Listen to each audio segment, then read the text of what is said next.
ഇന്ന് നമുക്ക് chicken വരട്ടിയതല്ലെങ്കിൽ chicken റോസ്റ്റിൻ്റെ video കണ്ടാലോ? ഇതിന് ശരിക്കും ഫ്രൈ ചെയ്തിട്ട് റോസ്റ്റ് ചെയ്യുമ്പോഴുള്ള ആ ടേസ്റ്റ് ഉണ്ടല്ലോ, അതാട്ടോ കിട്ടുക. ഫ്രൈ ചെയ്യേണ്ട ആവശ്യമില്ല, അല്ലാതെ തന്നെ നമുക്ക് ആ ടേസ്റ്റ് കിട്ടും. ഞാനിവിടെ 3 കിലോ ചിക്കനാണ് എടുത്തിരിക്കുന്നത്. 1 കിലോ ചിക്കന് വേണ്ട ഇൻഗ്രീഡിയൻസ് ഞാൻ ഡിസ്ക്രിപ്ഷൻ ബോക്സിലിടാം കേട്ടോ. പിന്നെ എൻ്റെ റെസിപ്പീസ് ട്രൈ ചെയ്തിട്ട് നിങ്ങൾക്ക് ഇഷ്ടമാവുകയാണെങ്കിൽ എൻ്റെ ചാനൽ ഒന്ന് സബ്സ്ക്രൈബ് ചെയ്യണേ. ഇനി നമുക്ക് റെസിപ്പിയിലേക്ക് പോവാം. അരമണിക്കൂർ ചിക്കൻ ഒന്ന് മാരിനേറ്റ് ചെയ്യണം. അതിനായി 1 ടീസ്പൂൺ മഞ്ഞൾപ്പൊടി, 1 ടേബിൾ സ്പൂൺ കാശ്മീരി മുളക് പൊടി, 1 ടീസ്പൂൺ സാദാ മുളക് പൊടി, 1 ടേബിൾ സ്പൂൺ കുരുമുളക് പൊടി, 1 ടീസ്പൂൺ ഗരം മസാല, ആവശ്യത്തിന് ഉപ്പ്, പിന്നെ കുറച്ച് വെളിച്ചെണ്ണ, ചെറുനാരങ്ങാ നീര്, 1 നാരങ്ങയുടെ നീര് ചേർത്ത് കൊടുക്കാം. ഇഞ്ചി വെളുത്തുള്ളി പേസ്റ്റ് 1 ടീസ്പൂൺ. ഇതെല്ലാവരും കൂടി ചേർത്ത് നന്നായി ഒന്ന് പുരട്ടി വയ്ക്കാം. നാരങ്ങാനീര് ചേർത്ത് കഴിഞ്ഞാൽ ചിക്കൻ നല്ല സോഫ്റ്റായി കിട്ടും. അതുകൊണ്ട് എന്തായാലും നാരങ്ങാനീര് ചേർത്ത് കൊടുക്കണം. ഇനി ആദ്യം തന്നെ ചൂടായ ചട്ടിയിലേക്ക് 2 സവാള ചേർത്ത് നന്നായി ഒന്ന് ഫ്രൈ ചെയ്തെടുക്കാം. കരിഞ്ഞു പോകരുത്, അത്യാവശ്യം ചെറിയ രീതിയിലൊന്ന് ഫ്രൈ ആയിട്ടെടുക്കാം. കുറച്ച് ഉപ്പ് ചേർത്ത് കഴിഞ്ഞാൽ പെട്ടെന്ന് തന്നെ ഫ്രൈ ആയി കിട്ടും. ഇപ്പോൾ സവാള ഫ്രൈ ആയിട്ടുണ്ട്, അത് നമുക്ക് കോരി മാറ്റി വയ്ക്കാം. ആ വെളിച്ചെണ്ണയിൽ തന്നെ ബാക്കി സവാളയും ഇഞ്ചി വെളുത്തുള്ളിയൊക്കെ നമുക്ക് ഒന്ന് വഴറ്റിയെടുക്കാം. ആ എണ്ണയിലേക്ക് ഒരു 3 സവാള ചേർത്ത് കൊടുക്കുന്നുണ്ട്. സവാള ഒന്ന് വഴറ്റിയെടുക്കാം. ചെറുതായി സവാള ഒന്ന് വഴന്ന് വരുമ്പോൾ അതിലേക്ക് ചെറുതായി അരിഞ്ഞു വെച്ച ഇഞ്ചിയും വെളുത്തുള്ളിയും ചേർക്കാം. പിന്നെ ഒരു 5 പച്ചമുളകും കറിവേപ്പിലയും കൂടി ചേർത്ത് വഴറ്റിയെടുക്കാം. അത്യാവശ്യം നന്നായി തന്നെ വഴന്ന് വരുമ്പോൾ സവാള നമുക്കൊന്ന് സൈഡിലേക്ക് നീക്കി വെച്ചിട്ട് ആ വെളിച്ചെണ്ണയിലേക്ക് പൊടികൾ ചേർത്ത് കൊടുക്കാം. ഇങ്ങനെ ആദ്യം ഒന്ന് പൊടികൾ വറുത്തെടുത്തതിന് ശേഷം നമ്മൾ കറി വെച്ച് കഴിഞ്ഞാൽ ആ ചിക്കൻ കറിക്ക് പ്രത്യേക ടേസ്റ്റ് ആയിരിക്കും.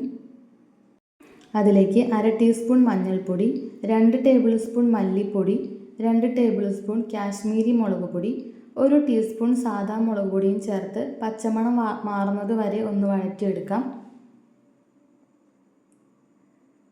പച്ചമണം മാറിക്കഴിഞ്ഞാൽ സവാളയും കൂടി ചേർത്ത് ഒന്ന് ചെറുതായി ഒന്ന് ഇളക്കി വഴറ്റിയതിനു ശേഷം അതിലേക്ക് ഒരു 4 തക്കാളി ചേർത്ത് തക്കാളി കൂടി ഒന്ന് വഴറ്റിയെടുക്കാം. തക്കാളി ഒന്ന് ചെറുതായി വഴന്ന് വരുമ്പോൾ അതിലേക്ക് 1 ടേബിൾ സ്പൂൺ കറി മസാല കൂടി ചേർക്കാം. ഇനി നമ്മൾ മാരിനേറ്റ് ചെയ്ത് വെച്ച ചിക്കൻ ചേർത്ത് കൊടുക്കാം. ഇതിലേക്ക് ഒട്ടും വെള്ളം ചേർക്കണ്ട കേട്ടോ. ചിക്കൻ എന്തായാലും ഒന്ന് ചെറുതായിട്ടൊന്ന് വെന്ത് വരുമ്പോൾ അതിനാണ് വെള്ളം ഇറങ്ങി വരും. ചിക്കനിലുള്ള ഉള്ള വെള്ളം മാത്രം മതി, എക്സ്ട്രാ വെള്ളം ചേർക്കണ്ട. നിങ്ങൾക്ക് കുറച്ചുകൂടി ഗ്രേവി വേണമെന്നുണ്ടെങ്കിൽ ആദ്യം കുറച്ച് വെള്ളം ചേർത്തൊന്ന് തിള വന്നതിന് ശേഷം ചിക്കൻ ചേർത്ത് കൊടുത്താൽ മതി. ഇനി അത് മൂടി വെച്ചിട്ട് വേവിച്ചെടുക്കാം.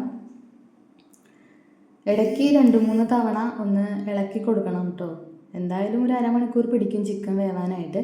അതിനിടയിൽ 2-3 തവണ ചിക്കൻ ഒന്ന് ഇളക്കിയിട്ട് മൂടി വയ്ക്കാം.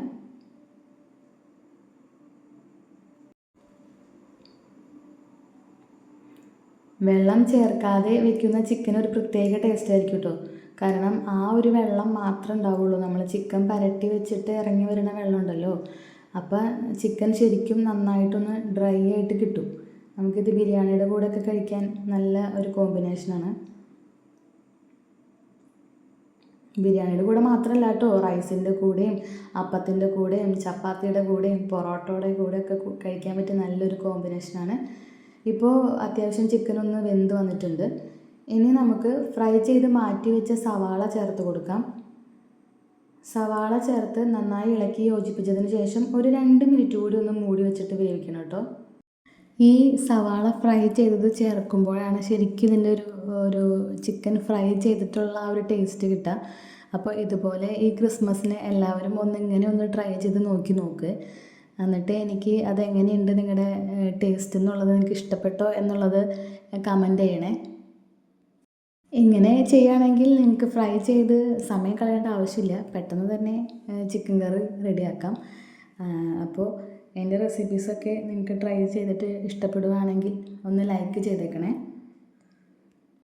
അതോടൊപ്പം തന്നെ കമൻറ്റ് ചെയ്യാനും സബ്സ്ക്രൈബ് ചെയ്യാനും മറക്കരുതേ. അപ്പോൾ എല്ലാവർക്കും ഹാപ്പി ക്രിസ്മസ്.